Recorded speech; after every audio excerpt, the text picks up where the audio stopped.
বাংলা নাটকের জনপ্রিয় ওই হিট জুটি নিলয় আলমগীর ও তানিয়া বৃষ্টি আবারও ফিরছেন একদম ফ্রেশ লুক আর নতুন গল্প নিয়ে। দিন দিন বাংলা নাটকের জনপ্রিয়তা যেভাবে বাড়তেছে, এই জুটিও ঠিক সেভাবেই দর্শকদের মন জয় করে নিচ্ছে একের পর এক নাটকে। সবাইকে চমক দিয়ে এবার তারা আসতেছে নতুন নাটক মন দিলে মন পাবে নিয়ে। অভিনয়ে রয়েছেন বর্তমান সময়ের আলোচিত, জনপ্রিয় এবং এক কথায় অসাধারণ অভিনেতা নিলয় আলমগীর। তার সঙ্গে রয়েছেন মিষ্টি অভিমানী লোকের জনপ্রিয় নায়িকা তানিয়া বৃষ্টি। এই নাটকটি পরিচালনা করেছেন সক্ষম পরিচালক সোহেল হাসান, যার নাটকে সবসময় থাকে একটু অন্যরকম স্বাদ।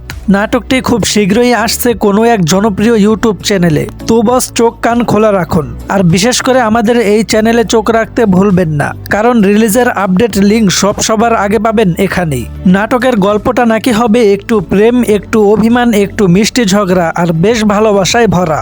এই ধরনের রোমান্টিক, জটিল, ইমোশনাল টাইপ নাটক আপনাদের কেমন লাগে কমেন্টে অবশ্যই জানাবেন। আর ভিডিওটাকে লাইক, শেয়ার, সাবস্ক্রাইব দিয়ে পাশে থাকবেন। আপনাদের ভালোবাসাই আমাদের এগিয়ে যাওয়ার শক্তি।